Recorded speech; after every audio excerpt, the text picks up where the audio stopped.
Looking at our world from a theological perspective. This is the Theology Central Podcast, making theology central.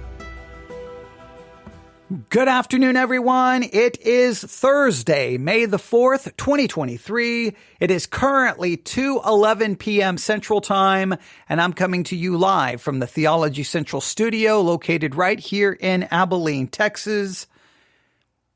I know you're not going to believe this, but in this studio, I received not just one, but two apologies.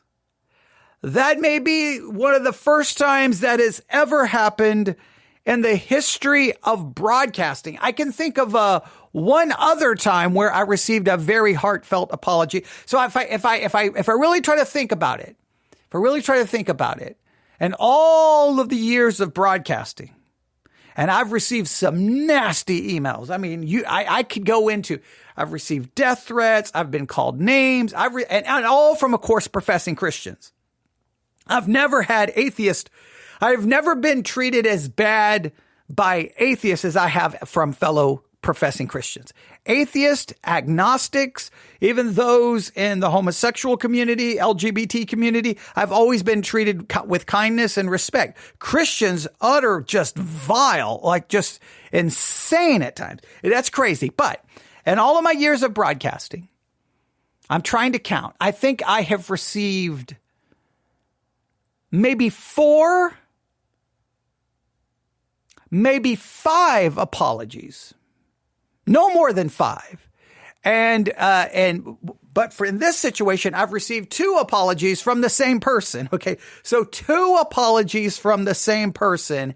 And well, I'm not going to go through their entire apology because when someone apologizes, I think that that's a little bit more personal. So I don't necessarily want to read all of it. I may try to just kind of skim it and kind of paraphrase some of it.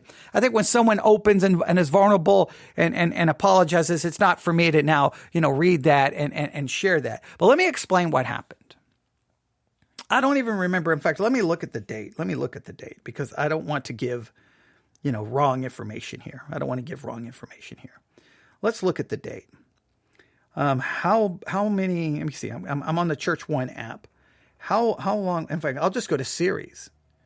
Okay. We have a series called Solomon and Hermeneutics. Well, no, it wouldn't even be in that series. Yeah, I forgot. It all started in the Today's Focus. Where was it? Let me see here. Oh, yes. On April the 25th, 2023, I did a Today's Focus episode entitled Song of Solomon. It was such a simple idea. I thought it was, very simple, elegant. It would make everyone happy. I realized that Charles Haddon Spurgeon, in his very famous devotional Morning and Evening, had done a devotional on the Song of Solomon, chapter 2. Song of Solomon, chapter 2. And I believe it was verse 10. Song of Solomon, chapter 2, verse 10. This was the passage. My beloved spake and said unto me, rise up, my love, my fair one, and come away. And Charles Haddon Spurgeon took that verse from the Song of Solomon, chapter 2, verse 10, and my beloved, that's supposedly Christ, my beloved spake and said unto me, that's me, the individual Christian, rise up, my love. And to rise up means to rise up from worldliness, to rise up from spiritual apathy, and come away. And I am to come away with my beloved. I'm to come away with Christ. And it says I'm to rise up and set my affections on him above all these earthly things. That's pretty much how Charles Haddon Spurgeon handled it. I know that's a paraphrase, a big time paraphrase and a big time Cliff Note version, but that's what Charles Haddon Spurgeon, how he handled the Song of Solomon, chapter 2, verse 10. So I thought, what would be great for today's focus? Hey guys, your focus today is Song of Solomon, chapter 2, verse 10, and how Spurgeon handled it. He handled it as an allegory. as a metaphor. He didn't handle it in a literal way. Hey guys, is that the right way to handle the Song of Solomon? Many people handle it in an allegorical way, but if you take it the allegorical way and go verse by verse by verse, it kind of begins to fall apart. Not only does it fall apart, it gets really weird, right? It gets really weird, especially if you look in church history. Like all of a sudden, the two breasts of the woman, well, that's simply an illustration of the Old and New Testament. Like, what in the world are you talking? It gets really odd. So I think that if you try to run the allegorical interpretation of the Song of Solomon, that it works for certain verses, but if you continue verse by verse, it gets odd, it gets weird, it gets uncomfortable, and it falls apart. So I told everyone, hey, take the allegorical approach for your today's focus and just go through the whole book. Just go through the Song of Solomon verse by verse and then see, and then you can just kind of make a little chart if you want.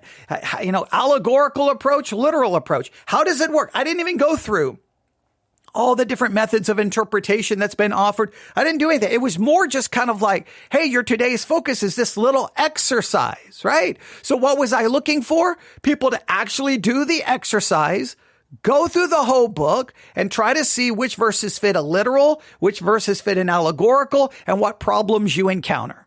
And then I told you to email me, right? So I thought it was, what a wonderful idea, right? Getting people to look into the Song of Solomon, giving them a little homework. My job is done. That's because today's focus is not about an extended exposition of a book or a passage. It's very devotional. It's very conversational. And it's really just like, hey, come here. Oh, it's almost like you're going through the drive-through window and you're like, and you pull up. I'm like, what do you need today? Well, I need a little bit of spiritual food that I can focus on and eat from throughout the day. Well, here you go. I've got some right here, the today's focus. Here's your order. Here's the Song of Solomon, chapter 2, verse 10, allegorical versus literal. Okay, go ahead, have a great day. And you drive away and you've got it right there in your bag. And throughout the day, you can pull out the Song of Solomon. That's the way it's supposed to be. And I've explained what the Today's Focus podcast series is about 1,000 times, right? And you know it's a Today's Focus episode because of the theme music, okay? Yeah, and I even say your Today's Focus is. So clearly there's no way to misconstrue what I'm trying to do. Well, I did that. And someone was extremely unhappy with my approach. They were very bothered. In fact, I think it would be safe to say they were extremely critical of, I guess, what they perceived to be what I was demanding to be the way the book should be interpreted. Even though I didn't really demand it, I really said, hey, you go do it. I didn't really say, I may have challenged the allegorical approach, but I didn't necessarily go all in. I gave everyone the opportunity to do it for themselves. So if you're someone who's full blown allegory for the Song of Solomon, what I perceive you should be like, well, he challenged his listeners to go try to do the allegorical method on it. Well, since it's the most obvious interpretation, all of his listeners, when they're done, they're going to be like, well, Song of Solomon is an allegory. I mean, if you believe that's the right way, I literally challenge people to do it. So you think people would be happy. But for some weird reason, I felt they perceived me, the enemy, and the email that I received, I felt was full of attacks. I felt that way. And so, not to misconstrue said email, not to misinterpret or to be accused of ripping in any of it out of context, because I could have just copied specific lines from the email and read those specific lines. I believe it was 2 hours of walking through the email. I believe it was 2 hours where we walked through it. I'm going to go back to the series on Song of Solomon and hermeneutics. Song of Solomon Disagreement, Part 1, Part 2. Song of Solomon Disagreement, Part 1, Part 2. I spent 2 hours going through the email. That to me is showing some level of respect. I mean, I could have just been dismissive and I could have just ignored the email. I hope people know that when you email me, I am under no contractual obligation to respond, to read, or to engage. I try my best to do that, but there's no rule saying I have to. So the fact that I took 2 hours out of my day, my night, to go line by line through the email, I was trying to demonstrate that I was taking the criticisms seriously and I was trying to work through them, or at least I did my very best. And I was very frustrated. By the time I get to the end of that second hour, you can hear in my voice, I become much more agitated, much more frustrated, and probably a little bit more sarcastic because I just felt that the whole situation was ridiculous. Like, the person didn't email me and say, hey, I went through the entire book. Here is how I make the allegorical method work. No, it was just basically, you're wrong. And it's like, okay, well, thank you for participating, but I didn't ask you to email me and tell me I was wrong. I asked you to email me and work through the entire book, utilizing the allegorical method and seeing how it holds up or doesn't hold up. Like, that really wasn't, I wasn't asking for people to email me and tell me I was wrong. I never was my intention. So I thought I was very fair, but I was very agitated. And I figured I was never going to hear from the person again. I figured that it was a closed chapter and that we may come back and do some work on the Song of Solomon. I kept working on it. I did 2 hours of overview of the Song of Solomon, and I even ended by offering what I think is a very unique and biblical and textual interpretation of the book. I think I offered one that's rather profound. I thought it was going to spark. This is what's bizarre. My today's focus sparked email hate, or at least I felt like it. Okay. My interpretation of the book almost was met with a resounding silence. A few people emailed me, and it's like, well, when I really offered an interpretation, everybody goes quiet. When I didn't even try to offer an interpretation, people were upset. It's so weird. Like, either my interpretation was so good that it silenced everyone, but I don't know. Sometimes just trying to understand people's interaction with you is you need a college degree to figure it out. But I did receive 2 emails from the individual who wrote the original email apologizing. All right. Now you may ask why there is 2. Well, the first one, and I copied these into my notes. The first one,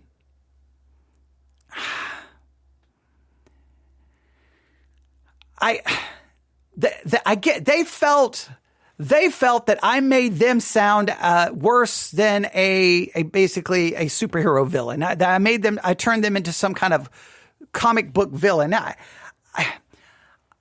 look, put it this way. If anyone felt that I took the original email and turned the emailer into some kind of villain, I want to just make sure for my own defense, I read every word of the email, right? So I did not take, I could have cut and paste, I could have taken statements from the email, and I think I could have made the person sound really, really, really, really, really, really bad. But I read every single word, meaning that the listener had every ability to go, what you're saying about the email is not what I'm picking up from the email. Most of the people who emailed me after that was kind of like, that email was messed up and that was unfair. I think most people did not feel that way. But if anyone felt that I was unfair to the original email, I will state this. I sincerely apologize. I thought I was trying to be fair with the email by reading every word of it. That, to me, demonstrated I was trying to be fair.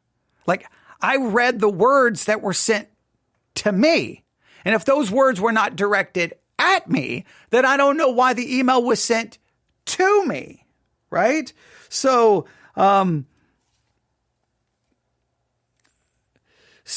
they said, apparently because I had strong opinions on a topic, this was interpreted as being angry and furious with you, insulting you as silly, disingenuous, blind, and dead faith, and practically unsaved.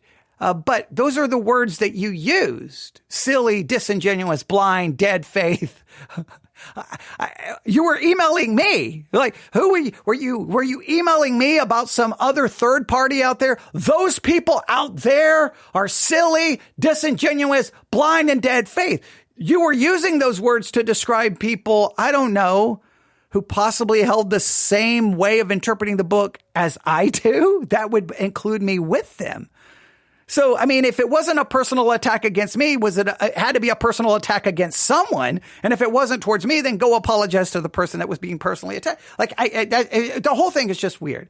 So then they I guess were kind of bothered that I criticized the length of the email. I wasn't trying to criticize the length of the email. I just didn't understand what I had done that would facilitate the need to write such a long email. They perceived it not to be so long. I perceived it to be long, considering what I was asking people to do was to run basically an interpretational exercise on the Song of Solomon to see how it worked.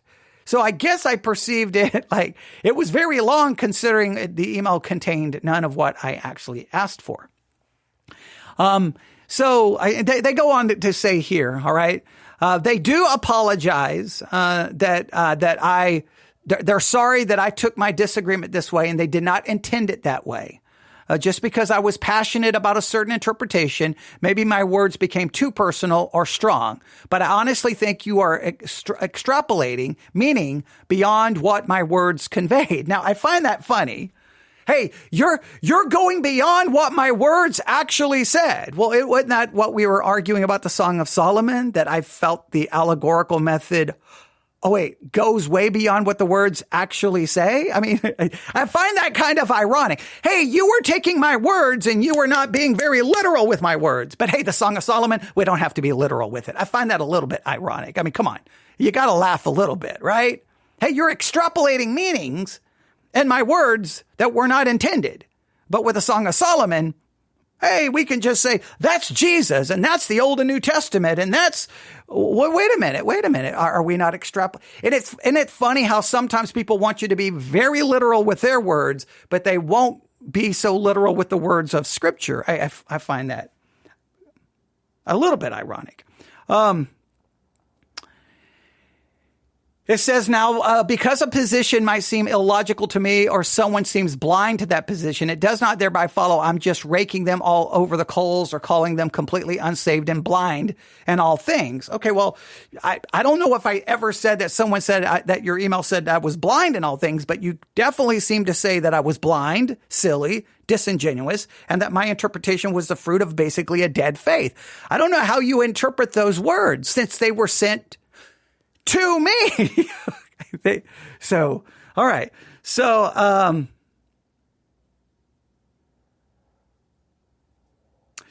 they go on and they say a lot of other things. But then the main thing is they emailed me after and says, I am convicted over this interaction, and my last apology did not feel like it was everything it should be. And right there, I want to thank them for that sincerely. Because the first email, to be honest, I was just kind of like, really? I mean, so like, what do I do? What do I do? And so I'm like, I'm not going to respond because clearly there was still disagreement. Clearly you could still hear a little bit of frustration. Clearly. And it's like, what do I do? Like, like they want me to take those words literal, but they can't see the irony in that. So the whole thing was a little frustrating. But they emailed me later, and I think the second email went to my spam folder, and the first one went to my normal folder, which is weird. I get the one that was probably not the one that would probably have just sparked more controversy. Went to the email inbox, which I was going to see first, and I had to go looking for the second one in the spam folder. I have no idea why my email did that, but I'm glad I looked in my spam folder because this one was very, very, very, very, very, very, very genuine, humble, heartfelt, and I was blown away. They say, I'm convicted over this interaction, and my last apology didn't feel like it was everything it should be. I honestly can say I had no intention of disrespecting and insulting you, but I can see how I was unkind in the way I phrased things. I feel terrible over the stress I've caused you and that you feel slighted, and I'm genuinely sorry. I'm still working through my own pride and repenting of it. Well, let me say, I'm still working through my own pride, and I'm still trying to repent of it. So we are on the same page. I completely accept the apology. It's over. It's forgiven, done, never to be brought back up, and we can move on. They go on to say a lot of other nice things here.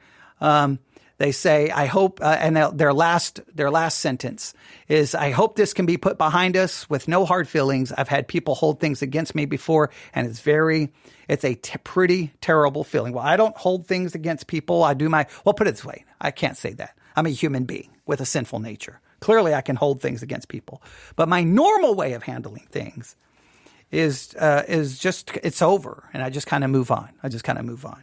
So, now, what I have a tendency to do, I can't really say what I have a tendency to do is just move on and just never look back. Like I don't even okay, you did that to me. It's forgiven. But I'm just done with I don't want a relationship. I don't want to ever talk to the person again. I just move on with my life. It's not that I hold it against them. I'm just done. I just move on. But in this particular case, please email me anytime, 24/7, anytime you want about anything. And as always, I hope you saw. I hope I did demonstrate this. I took your email seriously enough that I spent 4+ hours not only trying to address your interpretive perspective, but offering up 5, maybe 6 other possible ways of interpreting the book, and then trying to argue for a specific one based off history, context, and language. I don't think most programs would dedicate basically 6 hours of work to someone's email. I may not have handled it the best. I definitely got frustrated. I definitely got upset. I definitely was agitated.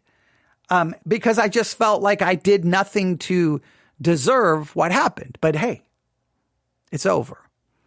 I just hope that somehow through this, that more light came to how to approach the Song of Solomon. More understanding came from, and even if people, when they're done listening to this entire drama, they know now that there are multiple ways of interpreting the book. They know the pros and cons of interpreting it that way. And they now have been offered a brand new way of interpreting the book they probably have never heard of ever anywhere. And I owe all of that to you who sent the original email. Because the original email, even though it was frustrating and agitating, led to obviously us giving more time to the Song of Solomon than probably has been dedicated to the book, and especially in a long time from me. Now, we have worked at it on it at Victory Baptist Church in the past, but I hope everyone has benefited from it. We're still not done. We're going to review some sermons on the Song of Solomon still. We're still going to do some other little things, maybe some other little exercises on the book. We're still not done. We'll be adding to the series for a little while to come. But I'm going to thank the original emailer, for the first email, even though as frustrating as it was, and I felt not fair, and I do believe there was some issues with it. It sparked all of this, which is a good thing. So I'm going to see it as a good thing. And to top it off, you come back and offer a very sincere and humble apology. That's awesome. And I wish as Christians we could do more of that. I just wish all Christians would understand whatever interpretation you hold to. This is just, I don't know how we process this in real time. I really don't. But this is the reality that every Christian has to come to grips with. Christians don't agree on anything. I say that all the time. Christians get mad when I say it. They roll their eyes. They get irritated. Christians don't agree on the word repentance, for crying out loud. Christians don't agree on the word disciple. Right? Is a disciple the same thing as a Christian, or is a disciple something other than a Christian? There's disagreement. There's disagreement on the word baptism. There is disagreement on salvation. Semi-Pelagian, Pelagian, Arminian, Calvin. We can go on and on and on and on. There is disagreements about how hermeneutics. Nobody agrees on what hermeneutical method is the right one. There is disagreements on literally everything. So when you hold to an interpretation and you're like, I'm right, just realize there's 2,000 years of church history where there are hundreds of thousands, if not millions of people saying, no, you're wrong. We get so convinced. And I don't know how old the emailer is. If they're young, look, I understand. I used to be younger and had a completely different perspective on a lot of this stuff because I used to be like, look, this is the interpretation that's right. Everybody else is wrong. But then you realize, well, wait a minute. Everyone thinks they're right. And I know what you're saying. That sounds like you're almost arguing for like a relativistic that you can have your truth and I can have my truth. I'm not arguing for that. I think that there should only be one interpretation and only one is right. The problem is everyone thinks they're right. And after 2,000 years, we're no closer to figuring out which one is right. But I will still argue for a certain method of interpretation. I will still argue for hermeneutical principles, and I don't apologize for that. I'm not going to approach the text in some emotional way. I'm going to approach it in a very academic way because it uses words. Words have to be understood. Reading comprehension, definition, context, syntax, historical background, all of the things that are required to understand anything of a written nature. And I don't apologize. You can say, well, that takes away the love or whatever. Well, you can have great zeal, and that great zeal can lead you actually away from correct knowledge. I can't let my zeal blind me to knowledge. I need my knowledge to be the basis of my zeal. Because then if I have correct knowledge, then I can have correct zeal. If I have great zeal but wrong knowledge, then it's zeal without knowledge, which is a wrong kind of zeal. But I know this. Whenever we're arguing and fighting for doctrinal and theological truth, what value is it if we're doctrinally and theologically right? But we're burning everything down around us. We're like, hey, I've got this theology right, but I am hurting people. I'm violating this scripture. Like sometimes we have to stop and look at our own lives. I can fight for a lot of things theologically, and I do, but I always have to be constantly reminded of just how much I still struggle in my own life and how many sins I still deal with. In the process of trying to be theologically right, we can't violate scripture like love people, love your enemy, kind, passionate, put others before yourself. We can't forget that as well, right? There's got to be a balance in there. But I rarely get apologies sent to me. So I'm very moved by it. I'm very grateful for it. I'm very thankful for it. And I'm very much appreciative of you taking the time to do that because I know you're probably busy. You got a million things going on. And I just wanted to, on the air, let everyone know because rarely in Christianity do these stories end in a positive way. So I want everyone to know that the first email that I was so frustrated with led to, I think, a great study on the Song of Solomon. Not a verse-by-verse exposition, but leading us to a way of interpreting the book that's radically different than anybody else is ever going to suggest. And all of that happened because of the first email. And then to add to that benefit, we get an apology. 2 apologies. And the second one is heartfelt and humble and godly. And I'm grateful and I'm thankful. And guess what? It also humbles me because it makes me then question how I handled everything. So in any way that I mishandled anything, in any way you felt that I misrepresented your words, in any way, shape, or form you felt that I was too mean or too harsh, please accept my sincere apology. And I hope you will forgive me, and hopefully that we can just move on, and hopefully you'll still listen to the podcast. If not, I completely understand. There are other podcasts that will definitely approach the book far more the way you want it approached. They may be much more in line with your doctrine and your theology. And by all means, I hope you find them and they are a great spiritual benefit to you. If you keep listening, hopefully there's something I do that will prove to be beneficial and helpful. But to anyone, feel free to email me anytime. newsif@yahoo.com. newsif@yahoo.com. That's newsif@yahoo.com. The Song of Solomon. 5, 6 different ways of interpreting the book. Clearly, some people are very passionate about a specific way of interpreting it. I've offered a unique one. If you don't want to, if you say you're new to this series, go listen to the Song of Solomon Overview Part 2. You say, oh, do I need Part 1? Part 2, I get to my way of interpreting the book.